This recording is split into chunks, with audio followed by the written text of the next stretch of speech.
नमस्कार दोस्तों, मेरे चैनल पर आपका स्वागत है। जैसा कि मैंने आपसे कल कहा था कि आपको मोटर दावा दुर्घटना दावा में जो प्रतिकर और मुआवजे के मामले में है उनसे संबंधित बचाव बताऊंगा। तो इस मामले में जब भी आपको नोटिस मिलता है, उस आवेदन पत्र का आपको जवाब देना पड़ता है। तो जवाब में आपको क्या करना है और क्या नहीं करना है, ये मैं आपको बताने वाला हूँ। वैसे तो इस मामले में क्या होता है कि बहुत ज़्यादा बचाव के मामले हैं, उपाय हैं नहीं। एक्चुअली इसमें आपकी सावधानी ही आपका बचाव है। जितनी ज़्यादा आप सावधानी रखेंगे उतनी ही ज़्यादा बचाव आपका हो सकेगा।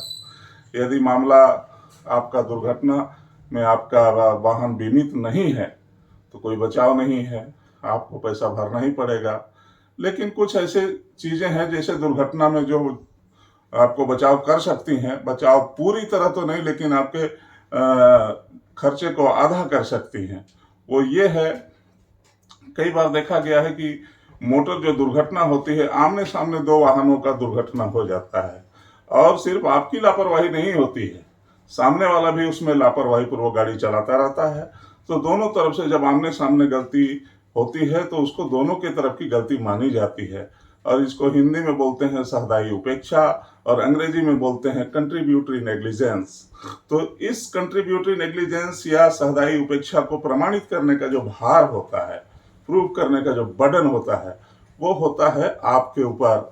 आप ये बताएं, आप ये कोर्ट में प्रूव करें कि सिर्फ मेरी ही गलती नहीं थी, सामने वाला लापरवाही पूर्वक गाड़ी चला रहा था, या तो मैं किनारे खड़ा था या मेरी वाहन किनारे खड़ी थी और साइड में लगी थी, या गाड़ी ब्रेक डाउन था और आकर के उसने मुझे टक्कर मारा, फलस्वरूप उसकी मृत्यु हो गई या हाथ पैर टूट गए या फिर इंजरी हो गई।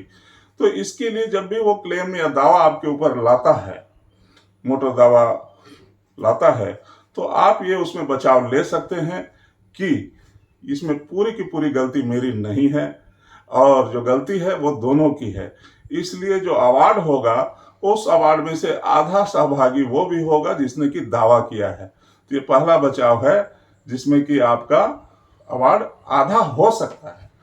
इसके लिए आपको करना ये होगा कि जैसे कि उन्होंने दावा लाया है और सिर्फ आपको, वाहन स्वामी को और आपके ड्राइवर को और आपके बीमा कंपनी को उन्होंने पक्षकार बनाया, तो व्यवहार प्रक्रिया संहिता सीपीसी के आदेश 1 नियम 10 में ये प्रोविजन है, प्रावधान है कि आप उसका जो वाहन है, उस वाहन का जो स्वामी है और उस वाहन को जो चला रहा था और उस वाहन का जो बीमा कंपनी है, उसको भी पक्षकार बनाए जाने के लिए आवेदन पत्र प्रस्तुत करें।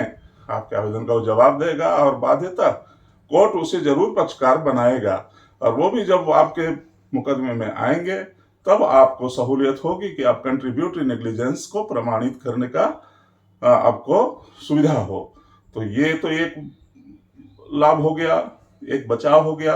दूसरा जो बात है, कई लोग जो है एक गलतफहमी वाला बचाव उपयोग करते हैं। गलतफहमी वाला उपयोग से मेरा तात्पर्य ये है कि कोई भी सेकेंड हैंड वाहन, पुराना वाहन खरीद लेते हैं, नाम ट्रांसफर हुआ नहीं रहता है, तो उसमें वो लोग करते क्या हैं कि जो वाहन स्वामी, मूल वाहन स्वामी जिसके नाम से वाहन रजिस्टर्ड है, वो ही उसके लिए दायी होता है जब तक कि नाम ट्रांसफर नहीं होता है। तो जो मूल वाहन स्वामी है, अगर वो ये सोच रहा है कि मैंने तो गाड़ी ABCD और किसी को भी बेच दिया है तो अब मेरी कोई जिम्मेदारी नहीं है और वाहन दुर्घटना तो जिसको मैंने बेचा है उसने किया है, तो वाहन स्वामी सावधान रहें, बिना वाहन ट्रांसफर कराए किसी को भी गाड़ी न दें। अगर आप देते हैं और कोई दुर्घटना हो जाती है तो इसके लिए यू आर लाइबल, आप जिम्मेदार हैं, वो खरीदने वाला व्यक्ति जिम्मेदार नहीं है। एक बात और आपको मैं बता दूं, कई बार ऐसा होता है कि जब वाहन दुर्घटना हो जाती है, लोग इंजर्ड हो जाते हैं, सामने वाला किसी को चोट लग जाता है, तो आउट ऑफ कोर्ट वो लोग अपने मामले को वहीं सेटल करना चाहते हैं और कर भी लेते हैं, लाखों रुपए दे देते हैं। इस मामले में देना भी चाहिए सहानुभूति। आपके वाहन से कोई वाहन किसी व्यक्ति को क्षति पहुंची है तो आपकी जिम्मेदारी बनती है कि आप उसको जो है क्षतिपूर्ति देवें। तो यदि आप कोर्ट के बाहर मुकदमा पहले होने से पहले, मुकदमा चालू होने से पहले कोई आपसी सेटलमेंट करते हैं तो आप उसकी लिखा पढ़ी जरूर करवा लें। तो वो जो लिखा पढ़ी करवाए रहेंगे, बाद में लोगों की नीयत बदल जाती है, कोर्ट में आते हैं और सेटलमेंट कोर्ट के बाहर होने के बाद भी मुकदमा कायम कर देते हैं, दावा कर देते हैं। तो वैसे समय में ये एक बचाव है कि आपने अगर लिखा पढ़ी कराई है और तो उस समय वो आपका लिखा पढ़ी काम आएगा, ये एक बचाव है।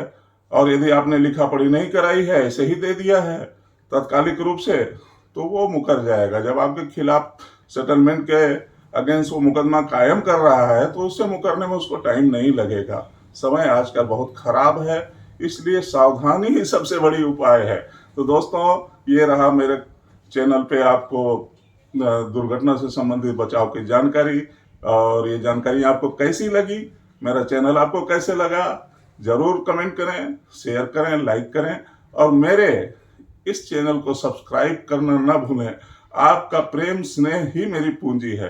धन्यवाद। जय हिंद, जय छत्तीसगढ़।